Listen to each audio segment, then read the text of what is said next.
قال الإمام الحافظ البخاري رحمه الله نعم. باب الرجل ينعى إلى أهل الميت بنفسه. نعم. قال حدثنا إسماعيل قال حدثني مالك عن ابن شهاب عن سعيد بن المسيب عن أبي هريرة رضي الله عنه أن رسول الله صلى الله عليه وسلم نأى النجاشي في اليوم الذي مات فيه، خرج إلى المصلى فصف بهم وكبر 4. نعم. إمام البخاري ولباب بترجمة كتاب الجنائز. نعم. الرجل يقرك ينأى سرندو إلى أهل الميت فاهم مايد بنفسه بنفسه. نعم. واتو يتشو يمبغو ماي منو يدي. نعم. geccande arandere nde yimɓe siwa nango kanjum wiyete na'yu. نعم. suñugoɓe habaru majum. نعم. yeccugo man ɗo ɗum woɗi hakeji tati. نعم. gotel sunna, ɗiɗaɓum bo gañaɗum, tataɓum bo karam. نعم.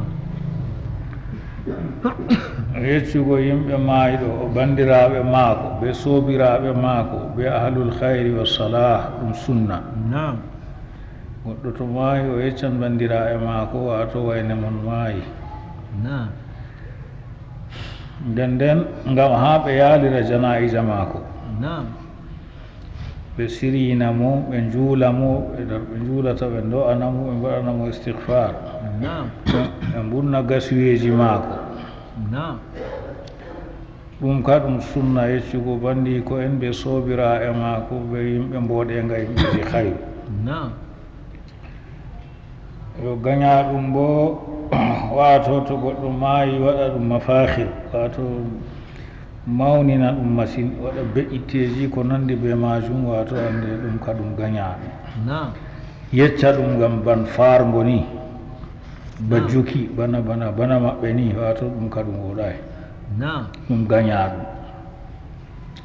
yo karam ɗum bo waɗgo niyaha, wato to o maayi ɗo ɓe ngulla, wato ɓe ngooka, wato en wolwa haalaji ɗi harata ko suudu wili ko nandi be man. نعم. ko legga yibbi, wato ko nandi be majum, ɓe bolwa bolle jahiliya niyaha, ɗum ka ɗum karam. نعم. ɗi tati fuu hafiz ibnu hajar ɗo jolni ɗi ha ɗo ha saraha ɗo. نعم. ɗum bolle ibnu al arabi rahimahullah. نعم. ilamu l ahli wal ashabi wa ahli salah fa hadha sunna. نعم. دعوة الحفل للمفاخرة فهذه تكره. نعم. الإعلام بنوع آخر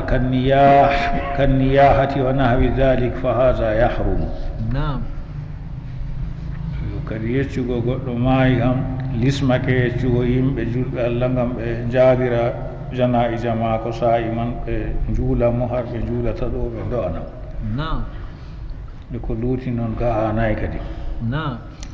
nden o waddi hadis o woodi sahabojo goɗɗo husayfa kanko ka to goɗɗo maaya ma ko wiyata yecca ko moy, ta e gecca ko moy, o wi oɗo hultora annabijo haɗino haala naayu tata ɗum warta ɗum naayu on. نعم. ni o wiyata. نعم. to ismail ɗo ɗum cheikhu boukhari ɗum baɗirawo imam malik rahimahullah. نعم. o tokkiti ɗatal imam malik man ha o yaari sahabojo wiyete abu hurayra radiallahu anhu. نعم. o winnulaɗo allah sallllahu alayhi wa sallam seri najashi, serago goɗɗo ɗo yeccugo yimɓe habar mayde ɓe nanayno. awwal habar man wiyete na'yu. نعم. yeccugo ɓe habar man awwal ɗo wiyete na'yu. annabijo seri wato hande waade najasi. نعم.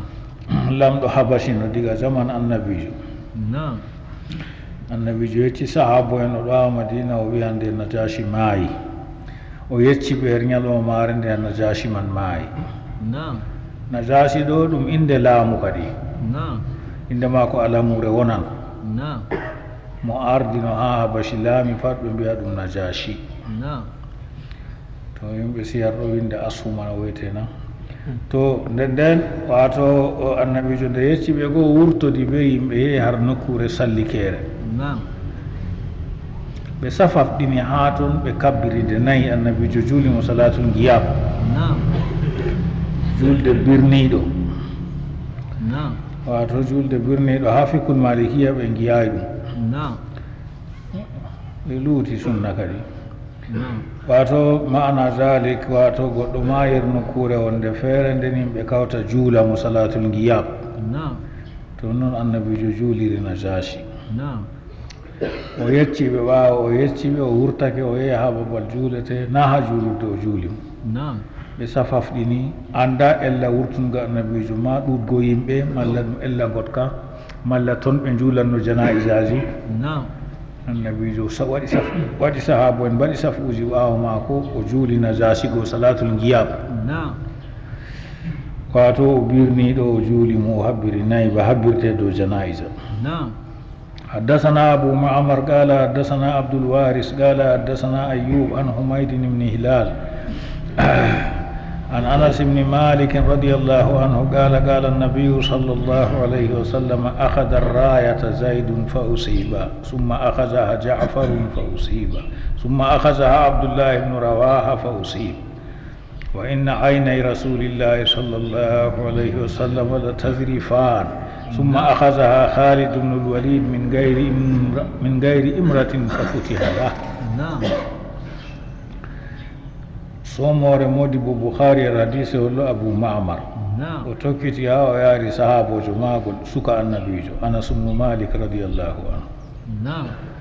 anasi wi annabijo sallllahu alayhi wa sallam wiyo wato hoosi tutawal zaydu mawla maako نعم ɗuuɗi habre wiyete konu muuta wato nder konuji نعم nokkure on harji ha sham annabijo yerɓino kono o wasino ɓe to wayne soytinama saydinama wayne on jaɓata tutawa ardoto kono majum to wayne soytinama wayne ɗum latti non noon man kono man ngu nawi ɓe habdi ɓe rumin ko en نعم rumin ko en mari no leddi sham نعم kanjum inɗe nokkuje man goɗɗe feere na ɗum arabre نعم bana dimashqa en ɗo wato bana suria lubinan bayrut o pat na ɗum inɗe arabiya نعم to kanjum o wiwa to nde o ɓe jeehi ɗo mawla annabijo sallllahu alayhi wa sallam kanko hoosi hunde ɗo نعم o hoosi tutawal jogi tutawal نعم o bigawlajo habre man kadi kanko on amirul jeyshi نعم ɗum mawla annabijo sallllahu alayhi wa sallam wala sahabojo mo inde mo wolwa nder alqur'ani se kanko نعم li muhimmatin ya'lamuha llah نعم wato zaydi go hoosi tutawal fa usiba o wapa wato o mbarama نعم summa ahazaha hoosi tutawal go ɓaawo mbarayki zaydu saydinama go jafar tayyar derɗirawo ali ibnu abi talib نعم kayen bo fa usiba wapa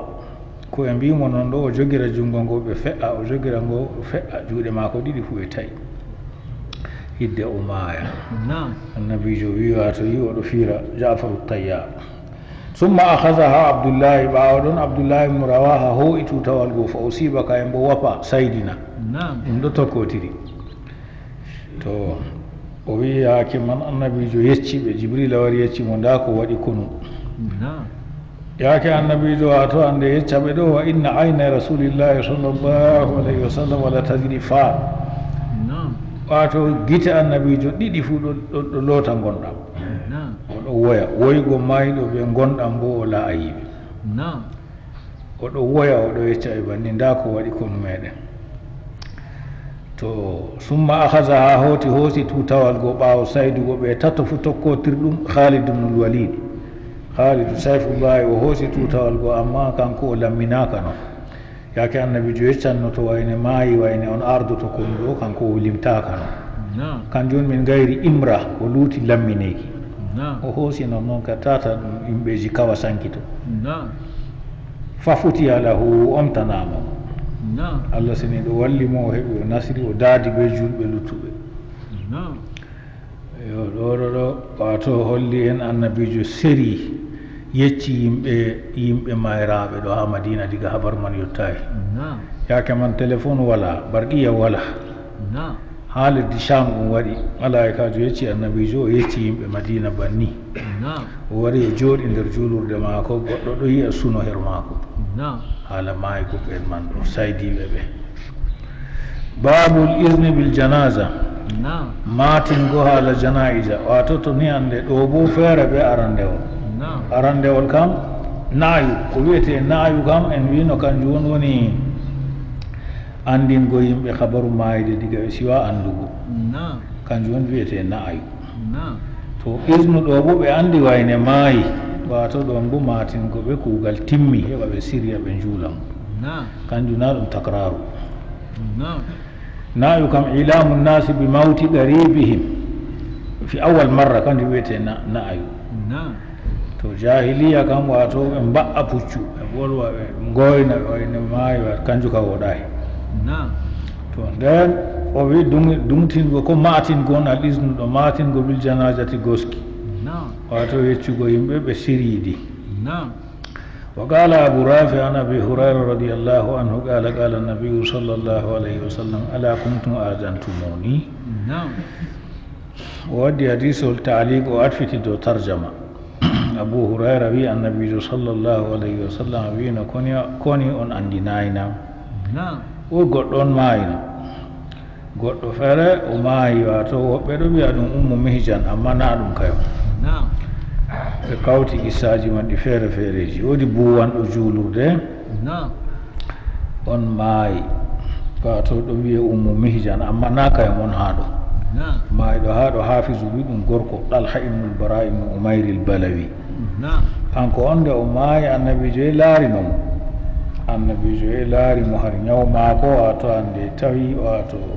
o tampi nde o tampi go annabijo wolwiyake man o wi inni la ara talha illa qad hadasa fihi lmautu fa adinuni bihi wa ajjilu ni o wiɓe nde o laari talha go o wiyata talha o mi yehi mi laarimo mi tawitema mayde fuɗɗiyar maako wato alama maade wangiyar maako to ɗum waɗi bo on matinanmi on jawɗina bo kamɓe bo gam hikma feere ɓe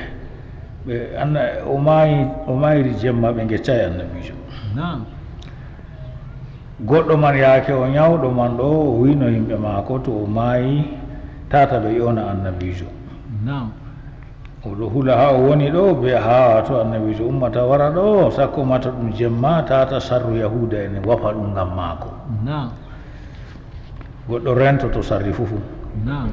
o wino to o maayi ɓe iramo tan ta ɓe yona annabijo oɗo hulana annabijo yahude an yimɓe madina ɗo wato tata ɓe gafa annabijo gam sababu maako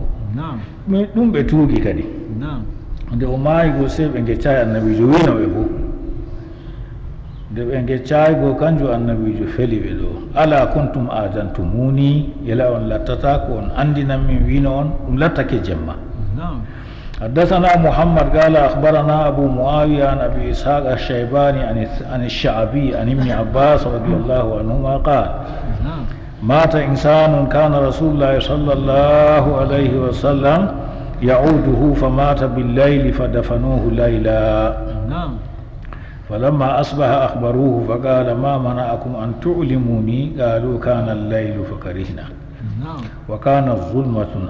أن نشق عليك فأتى قبره فصلى عليه محمد أولي شيخ بخاري حافظ بيونا ابن سلام wato tokkini do mashayikh ha o yaari sahabojo hadisewol ɗum abdoullahi ibne abbas radiallahu anhuma o wi goɗɗo maayi goɗɗo man ɗum talha goɗɗo maayi nulaaɗo allah sallllahu alayhi wa sallam ɗon no hoofnamo nulaaɗo allah ɗon no hoofna maayɗo o ya laarugo maayɗo wiyete qiyada ñawɗo wiyata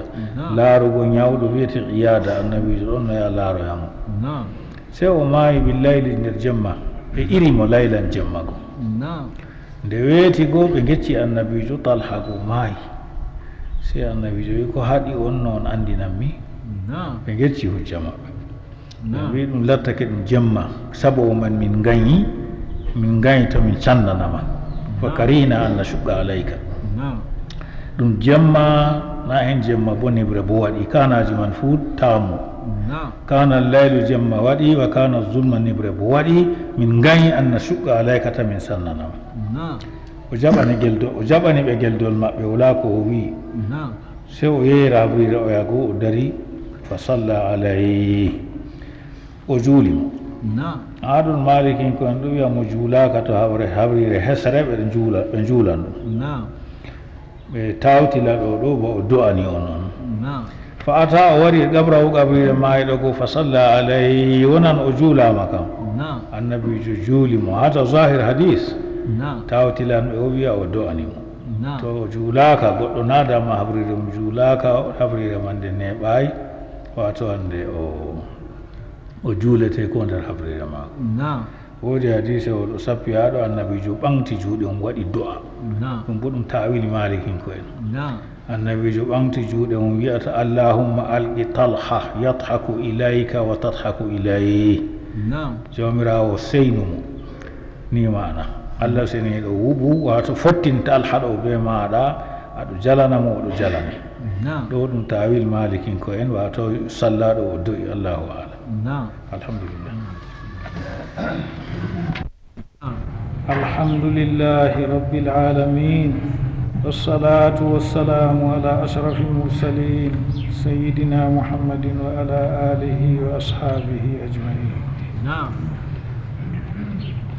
قال الإمام الحافظ البخاري رحمه الله باب غسل الميت ووضوئه بالماء والسدر وحنط ابن عمر رضي الله عنهما ابنا لسعيد بن زيد وحمله وصلى ولم يتوضأ وقال ابن عباس رضي الله عنهما المسلم لا ينجس حيا ولا ميتا وقال سعد لو كان نجسا ما مسسته وقال النبي صلى الله عليه وسلم المؤمن لا ينجس ثم قال المصنف رحمه الله حدثنا إسماعيل بن عبد الله قال حدثني مالك عن أيوب السختياني عن محمد بن سيرين عن أم عطية الأنصارية رضي الله عنها قالت دخل علينا رسول الله صلى الله عليه وسلم حين توفيت ابنته فقال اغسلنها 3 أو 5 أو أكثر من ذلك إن رأيتن ذلك بماء وسدر واجعلن في الآخرة كافورا أو شيئا من كافور فإذا فرقتن فآذنني فلما فرغنا آذناه فأعطانا حقوة فقال أشعرنها إياه تعني إزارة إمام البخاري رحمه الله ودي بابول بترجمة كتاب الجنائز يوغو مايدو يودان غمونانغردام بالماء بنديان والستر يجابي yiwugo maayɗo ɗum wato ɗum farilla kifaya ba julgo mo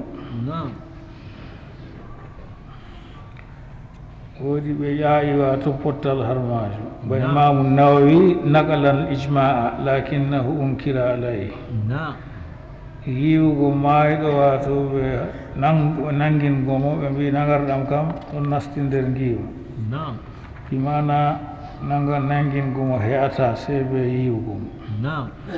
yiwramo ɓe ndiyam nde dilla ɓe fungo wiyeteego sidre kanjum on jaaɓi haa ɗon man woɓɓe mbi nde jillan ɗo ngiwam man ɗo wato ɗum ngiwam tamsif sennugo on ɗum lattay bil ma'il mutlaqi walakin as-sunnatu tab'u la aqwal ar-rijal yiwrugo mo ɓe jaaɓi kanjum woni sunna nabijo sallllahu alayhi wa sallam ngam ɗo hanndi wato hawtugo ndiyam ɓe jaaɓi man woɓɓe mbi waɗa haakoji jaaɓi dow man seeɗa seeɗa woɓɓe o wi waɗa dimba haa ɗum waɗa nguufo nden yiwra mo ko ngam waɗu ulama ɗo yiya sakitina alma'ul qura ndiyam labɗam tan nden o watfiti o wi abdoullahi ibnu umar radiallahu anhuma o waɗi urdi kanjum woni hanut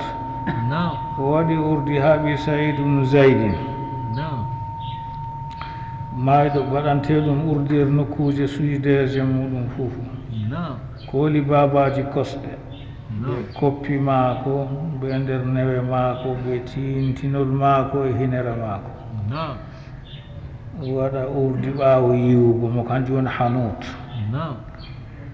wa hamalahu ibnu umar wato nde hasnimo wato waɗanimo bannin rondi mo efti mo نعم bimana efti jana'iza ma e ɗuman ibnu saïd ibnu zeyd نعم wa salla juulimo walam yatawadda wartirayna ngarɗam nangayi نعم oɗo sabba hadise o laafungol bingol to goɗɗo efti mayɗo ko yiwi mayɗo yiiwo to efti mo bo nanga نعم ɗum hadise o laafungol نعم wala ko lisnir ɗum نعم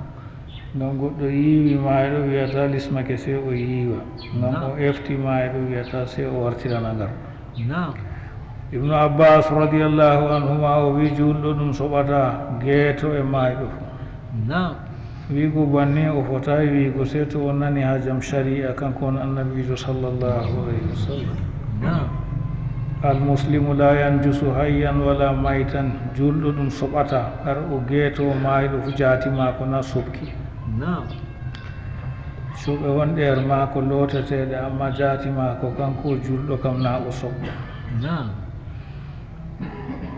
konnguɗi tan mayɗo nastine juulurde ngam soɓe ɗo jaati mayɗo ka soɓata نعم saad wi law kana najisan ma masistu to o coɓenomi mematamo نعم to mi mayɗo coɓɗonomi mematamo نعم julɗo allah ɗum soɓata ha jaati mum نعم annabiyu sallllahu alayhi wa sallam wino almuminu la yanjus muminijo soɓata نعم ɗum hadise ol abu hurayra marino janaba yiwaki نعم nden o fotti ɓe annabijo sallllahu alayhi wa sallam nde o fotti ɓe annabijo o ɗon ɓe janaba ɗo ɗum mawniyere maako se o morti o dilli o jaɓɓitay annabijo نعم o dilli o yiwoyan nde o loroy annabijo nde hatti mo nde o lori emmo to a wonno o wiyake en potta ɗo miɗo mari janaba yo ɗum waɗi mi dilli mi yiwoyi annabijo wimo sika muminijo layanjus soɓata نعم wato het jaati muɗum innamal mushrikuna najas amma julɓe allah kam wato het jaati mum kana ɗum soɓe نعم ehe to soɓe gurtanɗere ma ko ɗum looteteɗe non noon soɓe ɗe hokmuya bo ɗe raf'e be wato no saria sari نعم o waddi hadise ol kanko bouhari ɗatal ismail ibnu abdillahi baɗirawo imam malik rahimahullah نعم o tokkiɗatal imam malik rahimahullah o yaari sahabojo hadise ol kanko on wiyete ummu atiya نعم ni woni yato somore maako ummu atiya ɗum no sayba wiyete نعم radiallahu anha kanko o wi annabijo naati nder maɓɓe wakkati ɓi mayna نعم ɓi annabijo ɓiɓɓe maako fo maayi yeeso maako sey gooto sakiti نعم faɗimatu zahra woni ko sakiti annabijo yeeɗi ɓaawo annabijo lebbi jeweego maayi kaymo نعم nde ɓi ko debbo maayi noon wato umriroɓe ɗon loota mo ɗo yiwa mo kanko annabijo go o naati her ɗon نعم o umriroɓe go o wi ihsilna talatan o wi ɓe riiwa mo dow joori نعم o wi ɓe giwon mo tati ko jowi ko ko ɓurata min zalika ɓurwa ɗum ɗum ɓe koyi ɗon woɓɓe mbi giwam maayiɗo ɗum tamsifu wonurwa ɗum laɓɓingo نعم on giwon o marraje tati on giwon fuɗɗita ko wonde joyi ko ko ɓurata to ni on gi ɓurnugo نعم in ra'aytunna zalika to on gi se ɓura joyi نعم bima in wa sidrin giworon mo ɓe ndiyam e jaaɓi نعم ɗum woɓɓe hoosi wi yiwugo maayiɗo ɗum tansif ɗum laɓɓingo نعم ngam ndiyam man jillanama jaaɓi نعم woɓɓe bo ƴaawi wi jaaɓi man ɗo ɗum hunde cenide wato ndiyam jilloraɗam be seni ɗum fottaka dow majum ɗam coɓɗam نعم potta ɗum dow man kam to ɗam waylori coɓe نعم to ɗum waylori hunde senide na ɗum nokkure ittifaq نعم waj'alna fil akhira nden wato mbaɗon annabijo umriroɓe yiwoɓe ɓi ko goo o wi mbaɗon hen lotande ragarere kam kafuran hunde wiyetende kafur نعم aw malla o wiri shay'an hunde min kafur ɗum woni o kafur نعم ɗum renan ɓandu maago yosago sanjago نعم fa ida faraktunna to ni on timmini fufu fa adinnani maatinon ɗam ni o wiɓe نعم holli hen rewɓe on e heddinte her debbo نعم ɓurɗo ɓadago neɗɗo kanko heddinte her hasnugo yiwugo نعم kanjum waɗi teriɗiraɓe kamɓe on handinte نعم sey to ɗum heɓaki nden ɓaddinaɓe woɓɓe feere نعم o wi falamma faragnande min timmini wato min timmini yiwugo mo goo min mbaɗi kafurgo azannahu min matini annabijo نعم nde min geccimo goo fa atana hiqwa o hokki min wato haddare maako limse ɗe o haddanno نعم jaman nane worɓe ɗo suuroro haddare be mojare نعم o hokki min hikwahu limsel isar wato limse ɗe o tadanno o haddanno kanko annabijo o wi caɓɓanemo ngel نعم ni o wiɓe o hokki ɓe o wiya tawe fagala o wi ashirnaha iyahu saɓɓanemo limsel ngel نعم shi'aru limse keddanɗe be ɓandu نعم disar bo limse keddanɗe dow نعم o wi ashirnaha iyahu saɓɓanemo limsel ngel ngam tammaago baraka annabijo sallllahu alayhi wa sallam ɗum hisnamo نعم ta'ani ko o nufata hikwahu ay isarahu haddare maako نعم nusayba on tokki yecciɗo نعم ummu atiya on yecci hadise on ngol banni ni ɓe kasniri ɗi annabijo sallllahu alayhi wa sallam debbo nde maayi نعم yo ɗon man ɗo wiyatake limse goɗɗo feere huɓe ko an ɓe dokka haa ɓe tamma baraka mum sey annabijo man tan نعم ngam aslu tabarruki lahu نعم ha goɗɗo wiya ho a limse salihi en sey ya hasniroya mayɗo نعم babu ma yustahabbu an yufsala witran نعم ko yiɗa wato yiwugo mayɗo bo ɗum yiworemo dow joori fato to tati to joyi to joweeɗiɗi banni on wiyete joori نعم ta yiwra mo nayi wiye joweego نعم wato poti babu ma yustahabbu ko yiɗa an yuksala no o yiwre witran dow joori نعم قال حدثنا محمد قال حدثنا عبد الوهاب الثقفي عن أيوب عن محمد عن أم عطية رضي الله عنها قال نعم دخل علينا رسول الله صلى الله عليه وسلم ونحن نغسل ابنتاه فقال اغسلنها ثلاثا أو خمسا أو أكثر من ذلك بماء وستر واجعلن في الآخرة كافورا فإذا فرغتن فآذنني فلما فرغنا آذناه فألقى إلينا حقوة فقال أشعرنها إياه نعم ɗum hadisewol ngol en jangi o lorni ɓe sanadu laawol gongol feere نعم modi bo maako o wellini ɗum haa ɗo muhammad biduni nisba نعم o tokkitini dow mashayikh cheikhu en ha o waddi sahabojo hadisewol kanko on ummu atiya bo نعم o winulaaɗo allah sallllahu alayhi wa sallam naatiyar amin alhaal amin min ɗo ngiiwa ɓii ko debbo maayi نعم o umri min o wi ngiiwe mo lootemo marraje tati ko bo jowi ko ɓurata noon e ndi haa to o wi to on yi ɓurnugo in ra'aytunna zalik haa ɗo bo o wiyay نعم ɗum tasarrufu ruwaati نعم o wi ngiwron mo be ndiyam o sitrin e jaaɓi ɗum lekki jaaɓi annda ɗum leggal jaaɓe anndaga نعم waj'alna mbaɗon fil akhirati e ragarere kafuran fungo kafur wato kafur bo ɗum hunde andande نعم ɗum mbaɗa kafur wato ɗon bo lattanamo hanut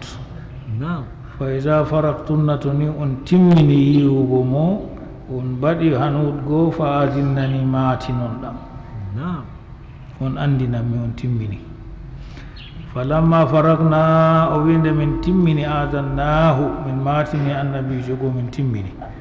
sey fa alga ilayna hikwahu o sakkinani min haddare maako نعم limse ɗe o saɓɓannoyre ko heedata ɓe ɓanndu maako o itti o hokkimin o wi saɓɓane o ɗum ɗo li tabarruki wato dagoto bo hasnirgo debbo ɓe limse gorko نعم كان جو سبان يمون جيلو نعم فألقى إلينا هكوه فقال أشعرناها إياه سبان يمو إياه لمسجل نعم فقال أيوب وحدثني حفصة بمثل حديث محمد واتو أيوب السختياني واتو حفصة يجمع بحديث وليد وكان في حديث حفصة يغسلنها وترا حديث حفصة كم واتو عند بني وبين لوتون مو واتو وترا جوري وكان فيه دير ما قل فين ثلاثا أو خمسا أو سبعا لوتون مو لوت قل من دو مراجع تاتي كو جوي وكان فيه لتكير ما قل فين أنه قال النبي جوي ابدأنا بميامنها وموادئ الوضوء منها فطرون بين نيامي ماكو بانجيجي ماكو تردي ماكو نيامي on puɗɗirta e non nokkuje nangarɗam her maako ɗo munasaba ala wudu o wino ko wato terɗe maako ɗe nangarɗam puɗɗirto wato lootugo mayɗo sey kolaɗo maako nden wato ande wa kana fihi ɗon e hadisewol man anna umma atiya qalat ummu atiya nder yiwo emo goo filluɗo hadisewol man no sayba goo o wi wa mashatnaha min cancimo salasata ɓuruni min cancimo min lori min moori mo morɗi tati min sakkitiniri gasa man gal ɓaawo wato sancugo man heɓa laɓɓina hoore maako her giwa to maayiɗo ɓiɓɓe adama sugla ɗum to tawama her ɗon oɗo maaya longina mo kalimol la ilaha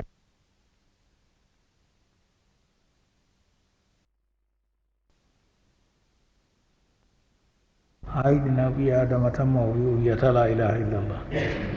to o wi bo jeeɗo wato oɗo wondi ɓe ɗeɗɗere waate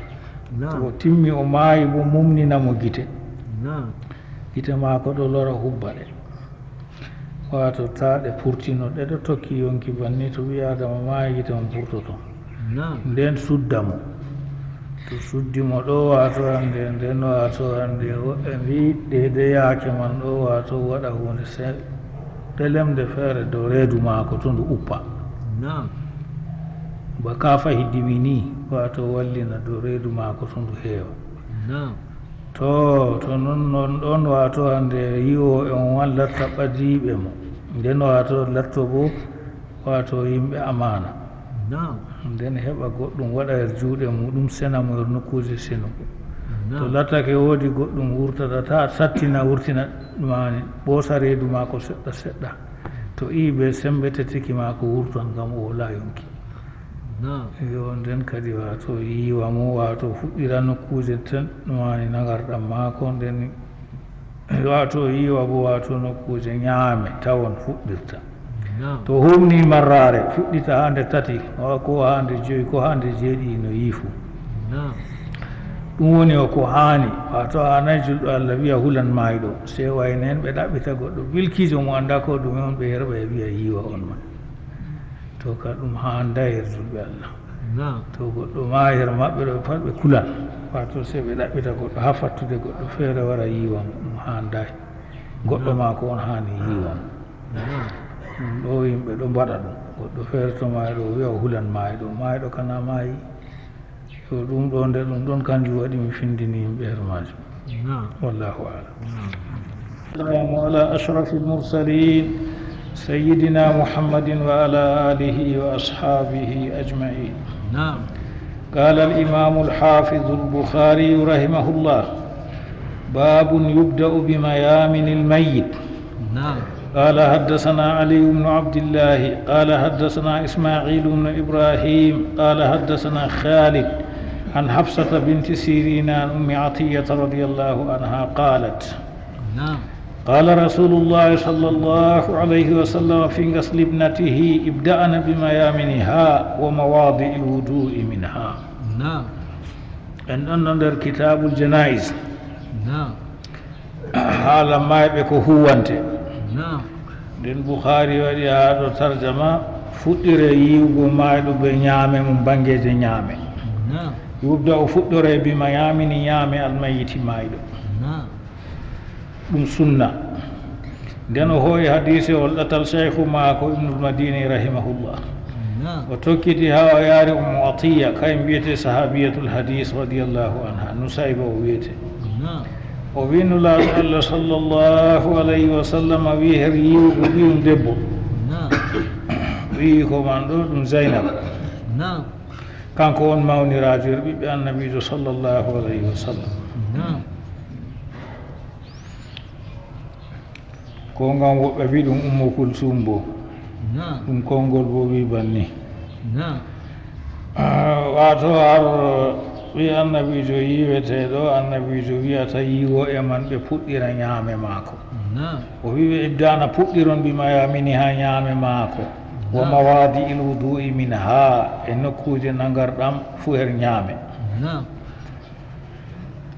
wato fiiji hayru fuu ɓi adama fuɗɗira ñaamo her senago muɗum her yiwago e nangugo e tamgo e natugo julurde qala babu mawadi il wudu'i min almayit babu wol o waɗi tarjama mum wato nokkuje nagarɗam her mayɗo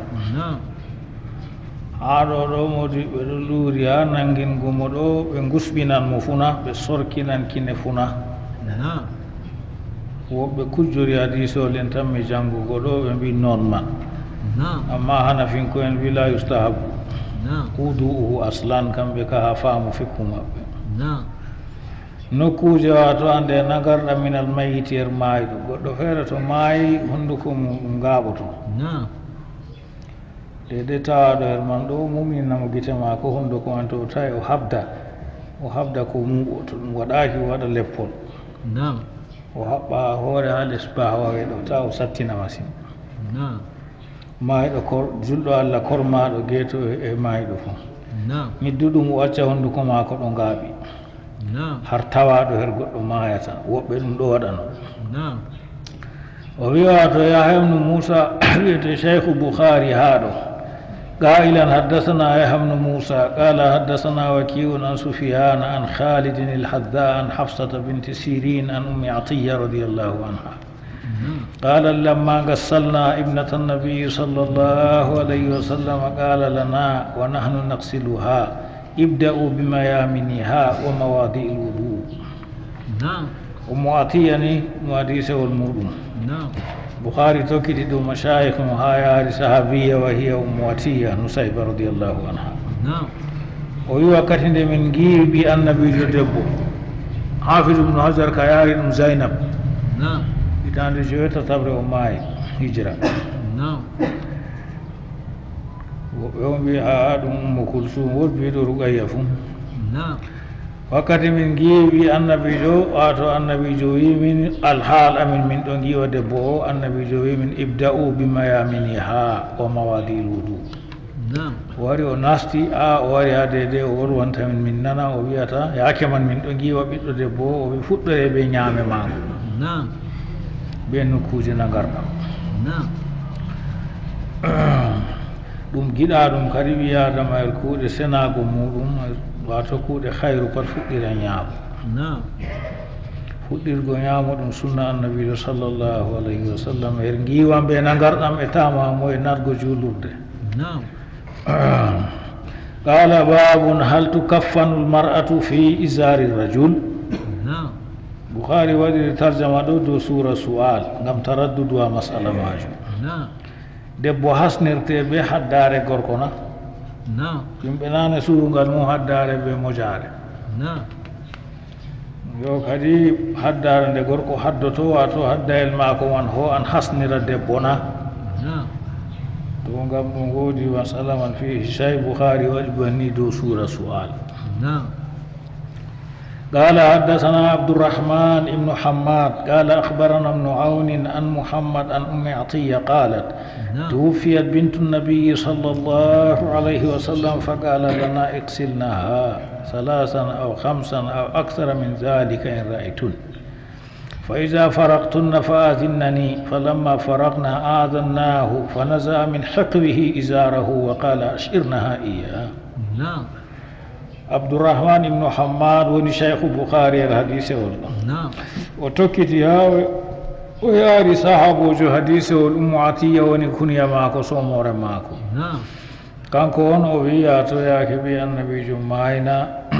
زينب دو كونغول لولو نعم النبي جو من غيو متاتي مرازي غيو on puddi ton hande tati نعم ko bonde jowi ko ko urata jowi نعم toni on gi burnugo نعم kanju wadi wobbe bi en salina o saban نعم kanju wadi wobbe be giwa maydo dum gam nazafa gam sennugo نعم to on gi no urata jowi fu urno نعم on yiwobe نعم fa iza farattunna toni on timmini on perwi on timmini bu mati non da on gestame on giwdimo wa dinnani mati non da نعم ni annabi jo umri sahabiyat نعم فلما فرغنا آذنا من واتو عند من تمني من ماتني النبي صلى الله عليه وسلم من تمني نعم فنزع من حقوه إزارة ولو عند بأسماء بنت أبي بكر نعم واتو بدبو غدبو نعم دندن واتو من تمني بوين ماتني النبي فنزع من حقوه إزارة نعم سي النبي itti wato limsede o taadino hekwi ɗo sakabi adama wiyete hikwi lolol maako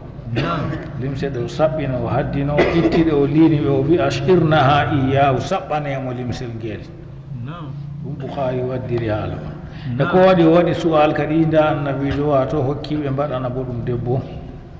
ko bouhari waɗiri ɗo o wi goɗɗo funa ba annabijo hersenago ɓandu muɗum e soyde bo wato hande gori ko mo te'i debbo man wato kaajal muɗum ta debbo mo hasnore be limse gorko goɗɗo feere to ɗum ka par wala her annabijo sallllahu alayhi wa sallam hal rewɓe luttuɓe fuu gorko goɗɗo feere lattiɗo wato hande nasafa ɗoyer muɗum senwe ɗoyer mum ɓe kosan limse muɗum ɗe heddi ɓe ɓandu mum ɓe hasnira debbo na kanjum waɗi halɗo ko ɗum ɗo herori annabijo tan to be gori ko bo debbo an to teya ɗo kaajal mum hen fiɗata ila yawmi qiyama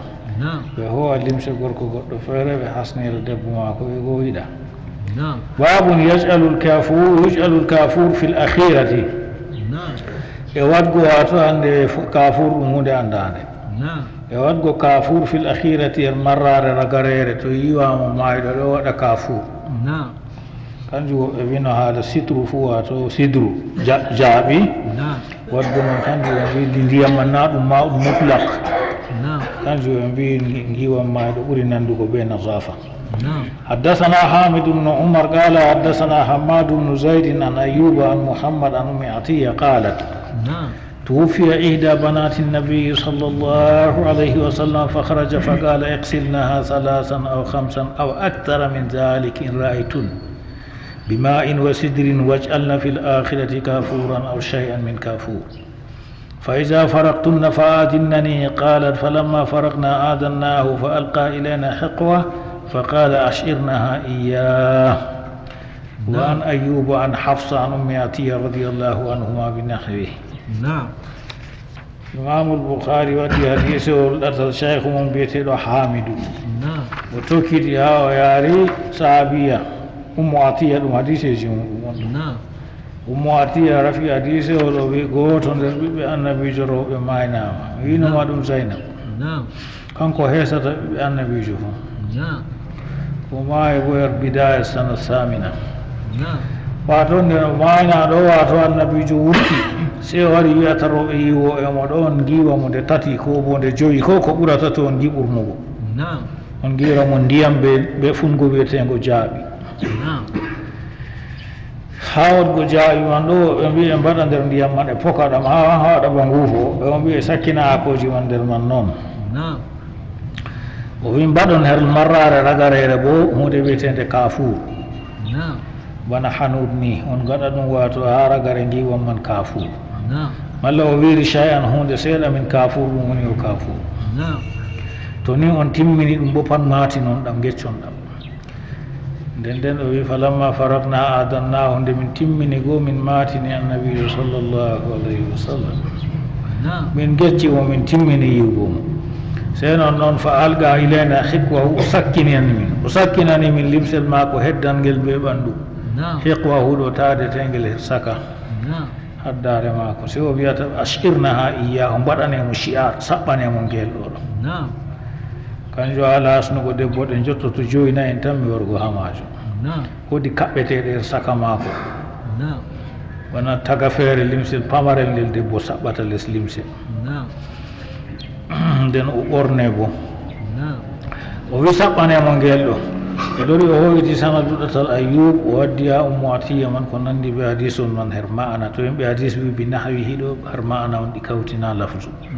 wa qalat innahu qala iqsilnaha thalathan aw khamsan aw sab'an aw akthara min dhalik in ra'aytunna qalat Hafsatu qalat Ummu Atiya radiyallahu anha wa ja'alna ra'saha thalathata qurun o wi wato kanko Ummu Atiya ko annabijo wiɓe giiremo nde tati ko nde joyi ko nde joyiɗiɗi ko ko ɓurata joyiɗiɗi to ni on gi ɓurnugo joyiɗiɗi ɗo woɓɓe hooyi wiyata giwa maɗo kam ato ande ɗum laɓɓingon nufa e muɗum Hafsa wi Ummu Atiya wi wato min mbaɗa annabijo wi wato Hafsa wi Ummu Atiya wi min mbaɗi gasa mako wato morɗi tati ɓe canci gasa goo nde ɓe sanci ka goo ɓe lori ɓe hubbi ka tati ɓe sakkitidiri ɓaawo ko samata her gasa man bo fuu hawta her ɗon babu naqdi sha'ri lmar'ati wa qala ibnu sirin la basa an yunqada sha'ru lmayit fistugo gasa debbo mayɗo wato fistugo morɗi mako law wato hande yiwa mo ngam ha ndiyam sona her laral ɓandu ibnu sirin abi gacce waɗa no fiste sha'ru lmayiti gato gasa mayɗo ko gorko fu to gasa mum man o fiɓino ka wato ka firte قال حدثنا أحمد قال حدثنا عبد الله بن وهب قال أخبرنا ابن جريس قال أيوب وسمعت حفصة بنت سيرين قالت حدثنا أم عطية رضي الله عنها أنهن جعلن رأس بنت رسول الله صلى الله عليه وسلم 3 قرون نقضنه ثم غسلنه ثم جعلنه 3 قرون أحمد أولني ولين شتاي أحمد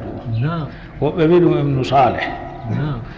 wato kanko on cheikhu boukhari er hadise o ɗo o tokkiti ha o yaari Ummu Atiya kayen wiyete jaam hadise o radiallahu anha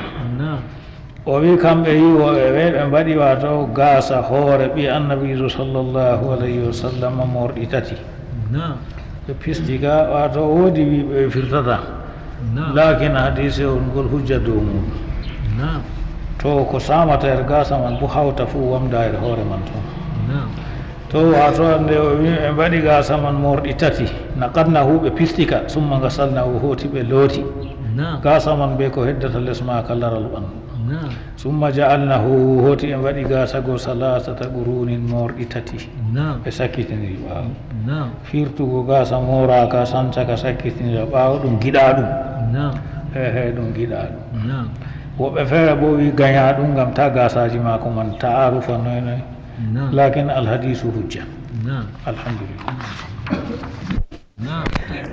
واجعلنا في الآخرة كافورا فإذا فرقتن فآذنني قالت فلما فرقنا ألقى إلينا شقوة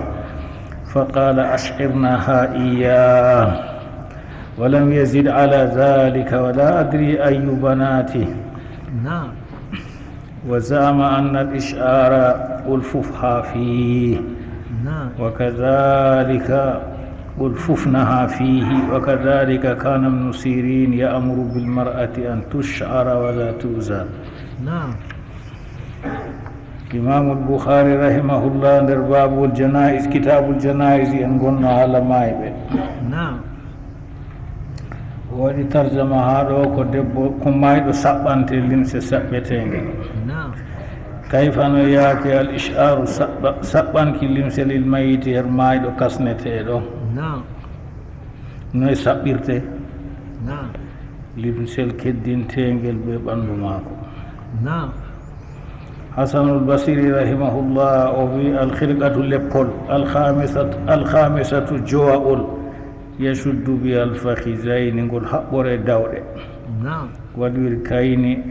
باو تحت الدرع لسواتو ورنشي فرساكا قدرو الوريك دون داود من جود أردر wato saɓɓanamo limsel wato hande pamarel نعم kangel ngel hasatan ha debbo نعم ar wigo debbo hasnirte limse joyingel man lattojoɓe نعم o ɓorne nden o sudde bo نعم nden o waddi hadisewol cheikhu mako o kanko bouhari biyeteɗo ahmadu o wellinimo keñaman ni ngayru mansoub نعم woɓe mbi ɗum ahmadu bnu saleh o tokkiti dow mashayikh ha o yaari sahabujo hadisewol نعم kanko wiyete ummu atiya radiallahu anha ibnu sirina wi ummu atiya wari her maɓɓe o sifi ibnu atiya o sifi ummu atiya نعم ummu atiya ɗo kanko nusayba o wiyete ɗum somore mako on ummu atiya نعم o ɗon no yaha kono fu her jaman sahabu en نعم debbo o wi ɗum debbo ansarinkejo mo madina nder rewɓe artuɓe silmugo sappannoɓe annabijo sallllahu alayhi wa sallam نعم kanjum o wi min allati bayana nder rewɓe sappannoɓe arande نعم ummu atiya o wari basra ni ibnu sirina wi نعم basra bo ɗum leddi iraq wuro andago durgo نعم o yahi ɗo ha o laara ɓi ko gorko ɗon no toon wato hande o hewtayi ɗum o tawi maayi نعم tubadiru oɗo yawɗana ibnallaha ɓi ko gorko falam tudriku o hewtayimo bako o wara on man maayi نعم kanko yewti min hadisewol garangol ngol ibnu sirina wi نعم mo atiya man wiyo annabijo nasti her amin alhaal amin min ɗo giiwa ɓi ko debbo نعم en gino ɗum wato ɓe mbi ɗum zaynab ɓi annabijo mawnirajo نعم ko ngam woɓɓe mbi ɗum ummu kulsum wato min ɗo giiwa mo annabijo nasti her ɗon se o wi min giwemo marraje tati ko bo jowi ko ko ɓurata noon to on gi ɓurnugo on giwramo ɓe ndiyam ɓe wato sidirin jaaɓi نعم goɗɗum ka yimɓe ɗo ngeewi ɗum نعم ha yiwugo mayɗo ha ɗo famɗi waɗanɓe jaaɓi man ko ɗe leɗɗe man ɗe ɗuuɗa her men ka fuurka ɗon نعم ɓeji ɗo yiwa noon noon ɓe paalata ɗum sunna bo نعم annabijo umri wato hande rewɓe ɓe ɓe giwa debbo o marraje tati ko bo jowi ko ko ɓurata jowi en gina joweeɗiɗi ha ɓaawa man fof ko aksara to ɓe gi ko ɓurata noon نعم ɓe lootirgo mayɗo dow jowri bo ɓuri wodgo نعم marraje tati ko ɗe jowi ko ɗe joweeɗiɗi نعم ko ɗe joweenayi masalan dow jowri نعم ɓe giwramo ɓe ndiyam ɓe wato hande leggal wiyetengal jaaɓi ha ko mum نعم wajalna mbaɗon fil akhirati er marrare ragarere nde kafuran kafur نعم fa ida farabtunna to ni on timmini fa adinnani andinon ɗam ni annabijo wi to on timmini yiwugo mo geccon ɗam qala ɗum watiya wi falamma faragna nde min timmini alqa min geccimo kadi alqa ilayna heqwa nde min geccimo hokki min limse ɗo saɓɓanno e ɓanndu maako نعم o wubani min hikwahu limse ɗo tadanner saka maako نعم fa qala o wi ashirnaha o wi wato saɓɓanemo limsel ngel ashirnaha iyahu saɓɓanemo ngel نعم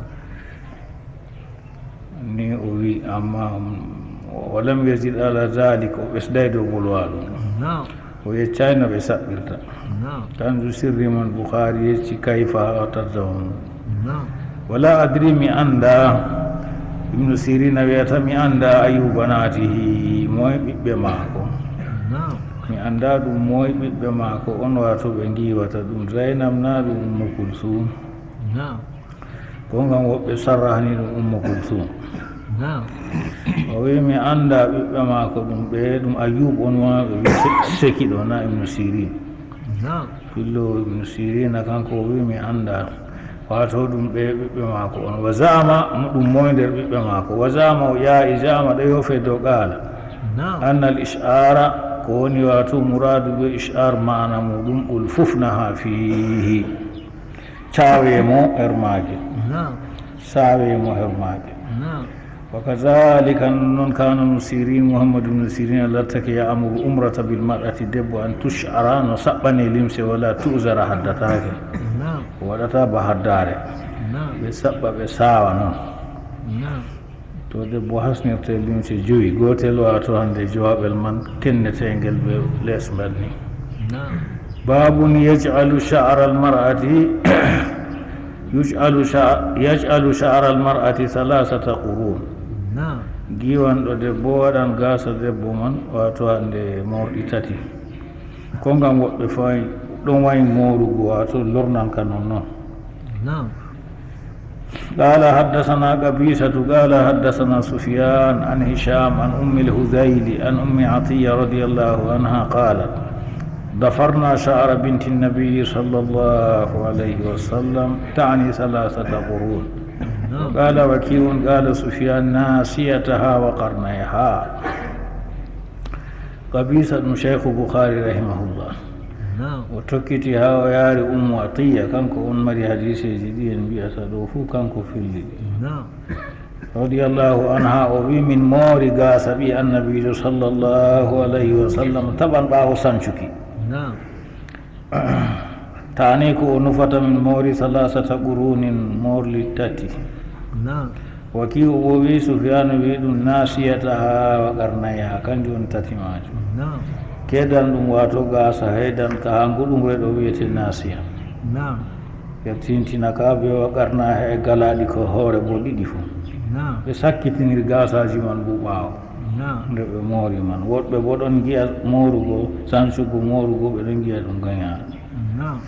ɓe ɗum mbiya ɗum ɗum ñobbe non noon ɓaawa ɗum lotama ɗum lornel ɓe ɗon giyata gasaji goɗɗi feere taƴa باب يلقى شعر المرأة خلفها غاسا دبو مايدو واتو كسكتندري باو كر حقودما قال حدثنا مسدد قال حدثنا يحيى بن سعيد عن هشام بن حسان قال حدثنا حفصة عن أم عطية رضي الله عنها قالت توفيت إحدى بنات النبي صلى الله عليه وسلم فأتانا النبي صلى الله عليه وسلم فقال اغسلنها بالسدر وترا 3 أو 5 أو أكثر من ذلك إن رأيتن ذلك واجعلن في الآخرة كافورا أو شيئا من كافور فإذا فرغتن فآتنني فلما فرغنا آذناه فألقى إلينا حقوة فضفرنا شعرها 3 قرون وألقيناها خلفها بمسدد وني شيخ بخاري الحديث رحمه الله وتوكيتي دو مشايخ شيخ إن ماكو ها وياري أم عطية كايم صاحبة الحديث رضي الله عنها وبيبي قوتو بيبي النبي جروب إماي ناما بيبي النبي جهو إماي هد أماي سي قوتو ساكتي مغايم بويد اللي بجويب أماي فاطمة الزهراء وني ساكتي ɓe fuu bo ɓe maaydi diga o ɗon no ɓe fuu maɓɓe ɓe rewɓe seyo ibrahim abdoullahi tayibu tahir wato ɓe oɗo maayɗo o ɓe luuri ɗum moyjo on ɗum zaynab mawnirajo ɓiɓɓe maako fuuna ko ɗum ummu kulsum gorkol ngol bo ɗo wiya ruqayya fuu o kangol ka ɗum marjouf yatura ɗum zaynabu ko bo ɗum ummu kulsum goto nder ɓiɓɓe annabijo sallllahu alayhi wa sallam maayi annabijo warani minin yiwoɓe mo sew o wiya tan giwiremo bi sidri be jaaɓi to yimɓe nani sunna ɗo haɓana ɗum wato yiwugo ha meɗen ɗen yimɓe ɗuuɗay marugo jaaɓi man ɗo to wi ɗum wala ɗo bo yimɓe ɗo keɓa kuje ko wala ɗo fu tum ɓurle dayiɗe fu ɗon ha men to ɓe bana kafur ka ɗo heewi bo iksilnaha annabijo umriroɓe giwoɓemo ɗo ɓe giwiremo be jaaɓi haɗo ɗo e feere ɗo dallindira ɗum masaba abu hanifa e ɗo wiya gorkoro lotata debbo muɗum ngam da oɗo man ɗo ɓe goriko wato goriko yiwayimo rewɓe ɓe en suklani hanafinko en yoga maɓɓe ɗo wiya banni amma ɓe lorni konngol maɓe ɓe wi ƴaaƴo wato goriko man tawaɗo yaake ɗum on man maaya ɗo wala tariha wangini ɗum ko jaɓama goriko man ɗon bo wato hande wala haade nde annabijo haɗi goriko yiwa mo ɓe go ɗum dagoto yiwa wala haade nde o haɗi o wi ayno wato gori ko yiwatamo ngaya ko woni her majum ni rewɓe on ɓuri hettinego hay giwan majum amma haade wala her majum annabijo omori wi on yiwamo marraji tati ko bo marraji joyi ko ko ɓurata noon to ni on gi in ra'aytunna zalik to ni ra'ay mon on ɓurnan ɗo ɗo jongiti her majum wi ɗum laɓɓingo on muradu her giwan majum waj'alna mbaɗon fil akhirati ragare bo kafuran kafur ko bo o wiri shay'an seeɗa hunde min kafur mo jillon kafur fa ida farabtunna to ni on timmini yiwugo mo fa adinnani maati non ɗam yimɓe woɓɓe feere hulani yiwugo maayiɗo to maayiɗo e kulan onda ko watta ɓe ko maayir suudu fu ɓe mbalta toon fa ida farabtunna fa adinnani annabijo wi to on timmini ɗo on maatinanmi wato on giwdi mo nde ɓe timmini ɓe gecci annabijo falamma farakna nde min timmini yiwugo mo adannahu min maatini mo min gecci mo fa alga ilayna hiqwahu se o sakkinani min limse maako ɗe o taadata her saka kanje o saɓɓata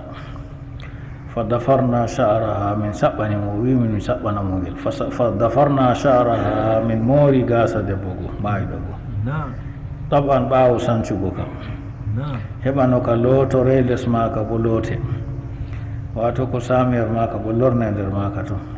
fa dafarna sha'raha min moori gasa maako mon salasata gurunin morɗi tati wa alqaynaha min cakkitindi gasa moraka go halfaha gaɗa ɓaawo mo ker hoɓɓudu babu thiyabil bidi lil kafan babu ɗo haala hasnirgo maayiɗo limse daneje ɗum sunna annabijo sallllahu alayhi wa sallam kayen bo nde maayi hasnirama ɗe tati feere feereje asiyabil bidi limse daneje lil kafanir kasa حدثنا محمد بن مقاتل قال أخبرنا عبد الله قال أخبرنا هشام بن عروة عن أبيه عن عائشة رضي الله عنها أن رسول الله صلى الله عليه وسلم كفن في 3 أثواب يمانية بيض سحولية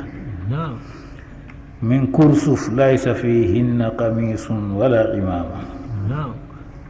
محمد بن مقاتل وني شيخ بخاري الحديث والله توكي لأسل عبد الله بن مبارك رحمه الله